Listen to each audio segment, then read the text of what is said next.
नई दिल्ली विधानसभा क्षेत्र के आज आप पूर्व मुख्यमंत्री अरविंद केजरीवाल के खिलाफ अभिनव भारत पार्टी के प्रत्याशी डॉक्टर संतोष राय ने नई दिल्ली से अपना नामांकन किया। सारी जरूरी प्रक्रिया को पूरा कर नामांकन करने के बाद संतोष राय कार्यकर्ताओं के साथ पार्टी कार्यालय पहुंचे, जहां दिल्ली प्रदेश चुनावी प्रभारी ममता झा ने उनको मिठाई खिलाकर स्वागत किया। अभिनव भारत पार्टी के राष्ट्रीय अध्यक्ष चेतन शर्मा ने भी अपनी शुभकामनाएं डॉक्टर संतोष राय को दी।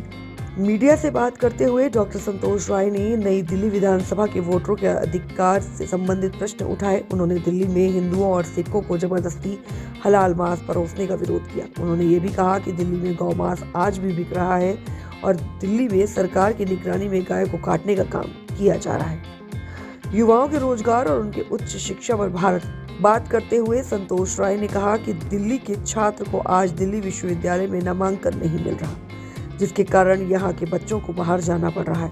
डॉक्टर संतोष राय हिंदू महासभा के राष्ट्रीय और लोकप्रिय नेता हैं। अभिनव भारत पार्टी की तरफ से अपने नामांकन करने के बाद डॉक्टर संतोष राय ने भारतीय जनता पार्टी के ऊपर आतंकवादी के साथ संबंध रखने वाले अरविंद केजरीवाल के ऊपर चुप्पी साधने के आरोप भी लगाए। साथ ही केजरीवाल को हिंदू विरोधी और राष्ट्र विरोधी नेता भी बताया। और क्या कुछ कहा, ये सुनाते हैं इस खास रिपोर्ट। देखिए, संदीप दीक्षित एक आउटडेटेड प्रत्याशी है और कांग्रेस का कोई जनाधार है नहीं दिल्ली में। ये बेकार का चुनाव लड़ रहे हैं। परेश वर्मा नई दिल्ली में एक नया नाम है। अब परेश वर्मा को तो चुनाव लड़ना भी नहीं चाहिए। भाई, आपके पिताजी ने सत्ता भोगी, अच्छे नेता थे, दिल्ली के लिए काम भी किया, सम्मान करते हम साहिब सिंह वर्मा जी का।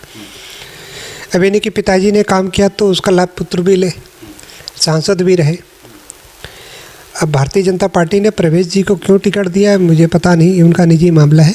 ठीक है, लड़ सकते हैं, लोकतंत्र से सभी को चुनाव लड़ने का अधिकार है। ये हमारी सीधी टक्कर जो है केजरीवाल से है। केजरीवाल एक भ्रष्ट व्यक्ति है, आतंकवादी है। देखिए, जो आतंकवादियों का सपोर्ट करता है, ये हमसे धन लेता है, उनसे दोस्ती करता है, वो आतंकवादी कहलाता है। हम तो सीधा बोलेंगे आतंकवादी है। और इसकी पुष्टि समय गुरवंश सिंह पन्नू ने की अपने बयानों में। उसने कहा है कि मैंने 16 मिलियन अमेरिकन डॉलर दिया है। तो दिल्ली की जनता से ये कहूँगा, आपको एक देशभक्त विधायक चाहिए नई दिल्ली से या एक आतंकवाद को समर्थन करने वाला। भाई, वो 2100 दे रहा है केजरीवाल, भाजपा 2500 का वादा कर रही, कांग्रेस भी हम भी देंगे। नहीं, कांग्रेस 2500 का वादा कर रही है, तो भाजपा भी तो वादा कर रही है। बीजेपी ने परेश वर्मा तो पैसे भी बांटे। केजरीवाल सर्वे करा रहे, आधार कार्ड की डिटेल ले रहे। आधार कार्ड की डिटेल लेना, मोबाइल नंबर लेना, मतलब आप डाटा ले रहे जनता का। एक प्रकार से बेईमानी। आप क्या मानते हैं कि 10 साल जो अरविंद केजरीवाल ने दिल्ली मॉडल की बात की है, विदेशों में पेपरों में छपता है दिल्ली मॉडल, शिक्षा की बात होती है, स्वास्थ्य की बात होती है, फ्री बसों में महिलाओं के लिए सर्विस की बात होती है, या फ्री पानी, फ्री बिजली की बात होती है, क्या लगता है ग्राउंड पर काम है नहीं है? देखिए, जैसे हम किसी को नशा देने की आदत दिला देते हैं, ऐसे दिल्ली की जनता को खराब करने का प्रयास किया जा रहा है इन राजनीतिक दलों द्वारा। और इसके जन्मदाता केजरीवाल हैं। दिल्ली में फ्री बिजली, फ्री पानी, कहाँ फ्री है भाई? दिल्ली में फ्री है ऐसी जगह पे जहाँ पे अवैध प्रवासी रह रहे हैं, जिनको हम बांग्लादेशी मुसलमान और रोहिंग्या मुसलमान कह रहे हैं, उसका लाभ ये उठा रहे हैं। दिल्ली के अस्पतालों में इनका इलाज हो रहा है। और दिल्ली के नागरिकों का तो इलाज भी नहीं होता, कई जगह तो मशीनें ख़राब है। दिल्ली के अस्पतालों और क्लिनिक में जितने भी आम पार्टी द्वारा स्थापित मोहल्ला क्लिनिक है, हर जगह नकली दवाइयाँ मिली। ऐसी बहने जब छापे मारे थे, दिल्ली में नकली ब्लड टेस्ट हो रहे हैं। करोड़ों रुपए का घोटाला किया उन्होंने स्वास्थ्य में। शिक्षा में घोटाला किया है उन्होंने। 2-3 स्कूल मॉडल रूप से बना दिए और विदेशी जो मिशनरी भारत में कार्य कर रही है उनको बुला के फ़ोटो खिंचवा लेते, वीडियो बना लेते, उसका प्रचार करा लेते। 2-4 पत्रकारों से लेख लिखवा लेंगे जो उनकी विचारधारा से मिलते जुलते हैं। कहते जी हमारे विश्व स्तर के स्कूल हैं, एक्सीलेंट है। भाई, इतने एक्सीलेंट है केजरीवाल, मनीष सिसोदिया जी और उनके अन्य जो विधायक हैं, उनके मंत्री हैं, उनके बच्चे वहाँ क्यों नहीं पढ़ते इन एक्सीलेंट स्कूलों में? और कहते भारत में सबसे अच्छी स्वास्थ्य सुविधा दिल्ली में है। भाई, राघव चड्ढा उनका सांसद है राज्यसभा में, वो अपना इलाज कराने विदेश क्यों भाग रहा है?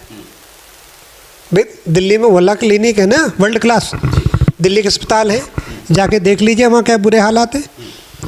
अब भयानक बदबू, आप अस्पताल में इलाज कराने नहीं जाते, वहाँ से 10 बीमारी और लेके आ जाते हैं। संतोष जी, आपके मुद्दे क्या रहेंगे? मेरे मुद्दे यह है कि मैं जिस सीट से लड़ रहा हूँ वो एक हाई प्रोफाइल सीट है।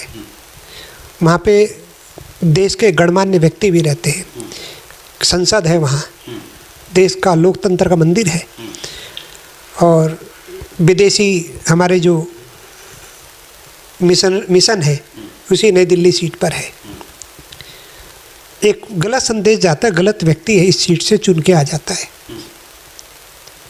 और उसी क्षेत्र में अवैध विदेशी नागरिक रह रहे जो हमारी देश की सुरक्षा को खतरा हो सकता है। और मैं इतना वादा करता हूँ, यदि मैं इस सीट से विजयी होता हूँ, इस क्षेत्र की जनता को कोई मेरे को जिताकर उनको कोई नुकसान नहीं होगा, कोई घाटे का सौदा नहीं होगा। उनके लिए हमेशा खड़ा रहूँगा, और आज भी खड़ा हूँ, और मैं अपनी बात पहुँचाने का प्रयास करूँगा प्रत्येक व्यक्ति को। भाई ये प्रत्याशी, उस पर तुलनात्मक अध्ययन कर लो, कौन अच्छा है कौन बुरा है। इससे ज़्यादा मेरे पास कोई शब्द नहीं है। मैं चिकनी चुपड़ी बातें नहीं करूँगा कि मैं ये कर दूँगा वो कर दूँगा, नहीं।